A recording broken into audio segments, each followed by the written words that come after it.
Okay, this is a question I was going to ask you at the top. I should have asked you at the top. I'm going to ask you now, though. Or why is Iran important? Because I think, in a sense, the argument you're making here suggests again that the United States really determines Iranian foreign policy. That Iranian foreign policy is a reaction to U.S. foreign policy, and if that's the case, then Iran is not important except as an object of American manipulation. What is it about Iran itself that is important from an American perspective? Why should Americans care? Why do you care? So I think that's such an important question because it's hardly ever asked. Mm. And I would go one step further and I would say this: Iran is important to the extent that the Middle East is important. Okay. That the Middle East is important and Iran is not important.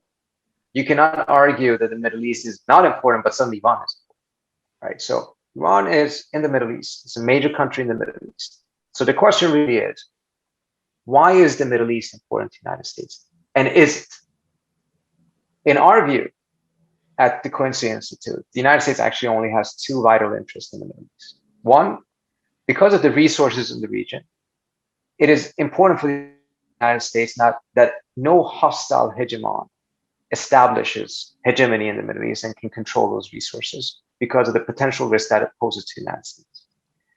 And it also means that keeping the flow of trade, access to oil is also important. That, however, and this is a very important distinction, does not require or necessitate the United States itself having hegemony in the Middle East. The big difference. Right. Now, in Washington, the way our interests in the Middle East have tended to be defined are extremely expansive. It's everything from non-proliferation to counterterrorism to defending allies to protecting Israel to a whole set of different issues. Mm-hmm. And when you define interest that expansively, then almost anything is justified. Almost anything becomes a reason for the United States to use military force, particularly when it comes to defending allies.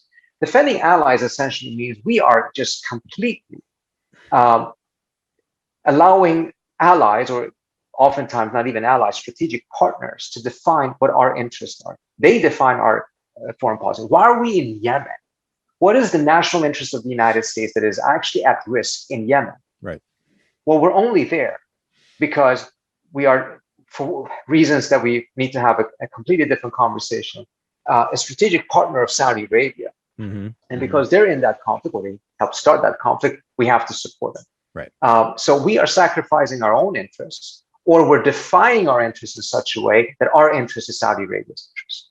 This is part of the reason we're in such a mess in the Middle East. It's part of the reason why oftentimes when there are conflicts in the region, those conflicts are actually between two US partners. Mm-hmm. Remember when the Turks attacked the Kurds in Syria? And there were all kinds of cries in Washington that now we have to protect the Kurds. The Kurds fought ISIS. They didn't fight ISIS for us, incidentally. They fought ISIS for themselves. It's not like as if they would have loved ISIS had it not been for their desire to be friends with the United States. Mm-hmm. But Turkey is actually a formal ally of the United States because it's a member of NATO. So now we're putting ourselves in a position in which our friends, for lack of a better word, are fighting each other. And what are we supposed to do? Be on both sides and just pour more weapons into both sides? I mean, it's just a bizarre situation. Mm-hmm. But if you define it much more narrowly and really put at the center of it the well-being and the interests of the United States, you do not end up coming with these type of expansive definitions. Non-proliferation, for instance, in what ways does hegemony in the Middle East prevent non-proliferation in the region? If you want to prevent proliferation of nuclear weapons in the Middle East, there's nothing that really says, oh, as a result of that, we need to have 19 bases and 50 60 plus troops in the region. It certainly didn't deter the Iranians to pursue their nuclear program just because the United States had troops there. In fact, it may have actually fueled their desire to get to some sort of a breakout capability. Counterterrorism. Well, counterterrorism is valid, but doesn't necessitate hegemony. Doesn't necessitate to actually establish 19 bases in the region. We saw the president himself saying that in order to fight terrorism in Afghanistan, we don't need to have troops there. Exactly. We don't need to have troops anywhere in the Middle East to fight terrorism, because our war on terrorism has been a disastrous war. We have actually killed more people than the terrorists have in the course of the last 20 years. And memos that keep on getting leaked from government reveal the same thing.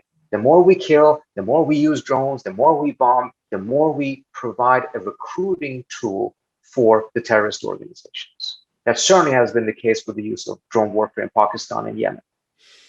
The data there is quite clear. So if we then go back and say, actually, our interests are quite limited there. This is not the same region as it was 40, 50 years ago where the oil was so important. We do not need to have it. In that scenario, Iran actually is not that particularly important, pursuing all kinds of policies that we've had in the past. I mean, the last years with Trump were truly astonishing, in which the Trump administration was so obsessed with Iran that they were willing to sacrifice almost all other interests of the United States just to get to the Iranians, which would make you think that, oh my God, Iran is the most important country in the world, in the most important region in the world. Absolutely not. It's just an absolute bizarre caricature, not a break of American foreign policy, but a caricature of American foreign policy, in which our understanding, our strategic priorities are just so erroneous and manipulated by all kinds of outside forces.